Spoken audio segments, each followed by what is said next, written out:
Le quiz qui est souvent le théâtre de cruels ascenseurs émotionnels pour Stéphane Bern qui croit enfin tenir une bonne réponse, alors que non, parce que j'ai pas terminé la question, souvenez-vous. Je suis le dauphin de la place Dauphine et la place Blanche à mauvaise mine. Ça, c'est Jacques Dutronc. Et hélas pour vous, pas la question, Stéphane. Alors, ne vous faites pas de fausse joie, Stéphane. Jouons à Bern to be alive et surtout attendez bien que j'ai terminé une question avant de donner une réponse. Question numéro 1, philosophie. Ça, c'est un domaine où vous êtes très très fort, Stéphane. Le philosophe Gilles Deleuze s'appelait en fait Jean-Gilles Deleuze. Le philosophe Michel Foucault s'appelait en fait Paul-Michel Foucault. Une seule de ces deux phrases est vraie. Laquelle ? Oh, ça c'est vraiment une question intéressante. C'est passionnant. Foucault, Oui. je crois. Foucault, je crois. Vous avez gagné. Vous avez gagné. Michel Foucault s'appelait Paul-Michel Foucault. Il a abandonné Paul parce qu'il ne voulait pas avoir les mêmes initiales que Pierre Mendès France. Et surtout, il était victime d'insultes homophobes.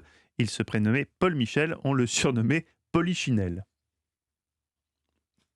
Vous dites un secret d'histoire sur Michel Foucault ? Non. Non, pas assez populaire peut-être. Ah, Sur non, mais Jean-Pierre je- Foucault peut-être un secret d'histoire. mais pas Formidable, sur Michel. formidable. Non, mais c'est Visiblement, vrai qu'il a été victime d'attaques homophobes. On l'oublie, mais... on l'oublie. Question numéro 2 à Clémentine Portier-Kaltenbach à Europe 1.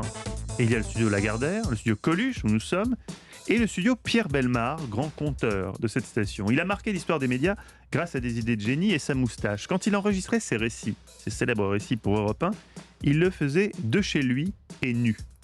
Vrai ou faux ?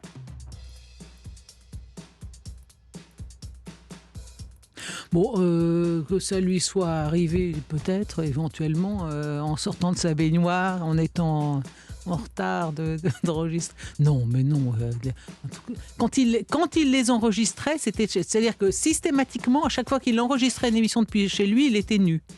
C'est la question que je vous pose. Je réponds non. Vous avez perdu. Vous n'êtes pas joueuse, Clémentine. Et oui, Pierre Bellemare avait un micro, un enregistreur, et il nous racontait ses récits depuis son lit, dans sa chambre, tout nu. La seule chose qui lui faisait de la peine, c'est que souvent sa femme était à côté de lui, et à l'écoute de ses récits, elle s'endormait.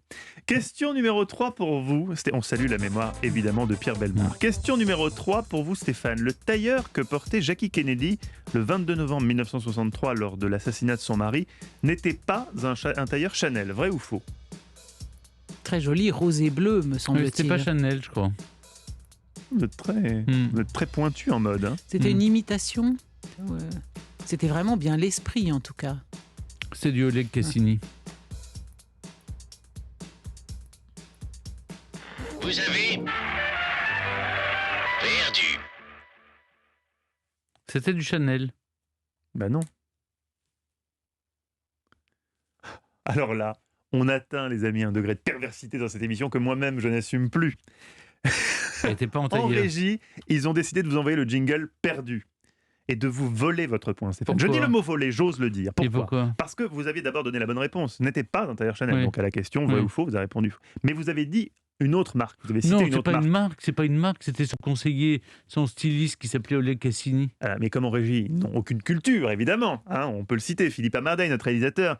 Il a vu que vous avez donné un autre nom et donc il vous Non. a volé votre point. Voilà ce qui s'est non, passé, mais c'était- Stéphane. Mais faites quelque chose, Mais non, réagissez. mais Virez c'est- peut-être des gens. La question, c'est quoi ?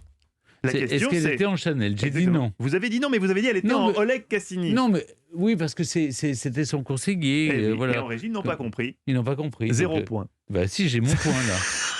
J'ai donné la bonne réponse. C'était une copie conforme d'une enseigne nommée Chez Ninon, une boutique de luxe new-yorkaise située sur Park Avenue, en quelque Ah sorte oui. une copie Pour autorisée de la l'assassinat maison de son Chapelle. mari, elle allait quand même pas prendre d'original. Or, comme vous avez dit l'autre jour assez élégamment dans l'affaire Monica Lewinsky, un bon coup de pressing et c'est fini. Donc j'ai mon point. Donc vous avez décidé que vous avez votre point Bah à oui, l'encontre de la régie. C'est Non, mais la une régie, sédition. Voilà. Donc la J'ai régie, gagné. la régie dit que Il vous avez gagné. rétablit mon point. Question numéro Merci 4 la régie. pour vous, Clémentine Portier-Kaltenbach. Qui a dit « Dieu, que le silence est une âme qui fait souffrir, combien d'amours inavoués, combien de passions condamnées au nom de ceux qui ne pourront jamais en mourir » Paul Valéry ou François Valéry? Refaites le meuleux, là.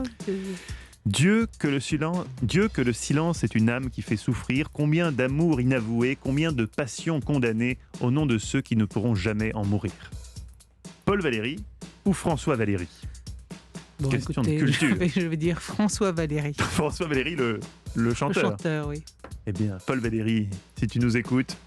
Vous avez gagné. Mais oui, c'est une bonne réponse. Dieu que le silence est Oui, parce que, une excusez-moi, âme c'est assez qui fait mauvais comme souffrir. texte. Combien d'amour inavoué, combien de passions condamnées. Oui, là vous êtes injuste, Clémentine. C'est si ça avait été Paul Valéry, vous auriez dit c'était très beau. Non. Ouais. oui. Ah non, oui. non, non, non, c'est Ouais, pas ouais. Vous vrai, auriez Stéphane, menti. parce que C'est vraiment, là. réécoutez la phrase. Redites-le nous. Ah, vous voulez vraiment? Oui, oui, allez-y, allez-y. Vous Ouais. entendez, c'est issu de Aimons-nous Ouais. vivants, hein, son tube. Ouais. Dieu que le silence est une âme qui fait Bon, souffrir. Bon, déjà, c'est le bizarre. silence est une âme qui fait Oui, oui, c'est souffrir, vrai que c'est c'est un peu très borderline. bête, excusez-moi. Combien d'amour inavoué, combien de passions condamnées au nom de ceux qui ne pourront jamais en mourir?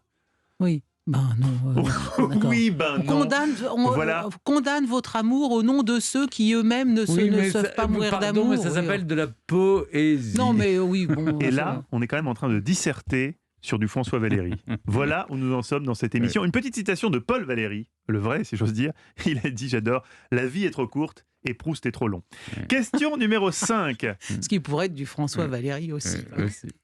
Non, j'ai gagné, c'est Ah non, c'est Stéphane qui a gagné, Ouais, ouais. puisque vous avez effectivement soudoyé la régie pour bon. Non, obtenir j'ai le pas point soulevé, sur la réponse. Ils ont voulu me voler mon Oui, point. on a voulu vous voler la victoire une fois de plus, Stéphane. Vous avez su Ouf. taper du poing sur la table pour rappeler à tout le monde qui était le patron ici. Bravo Stéphane, vous remportez le quiz.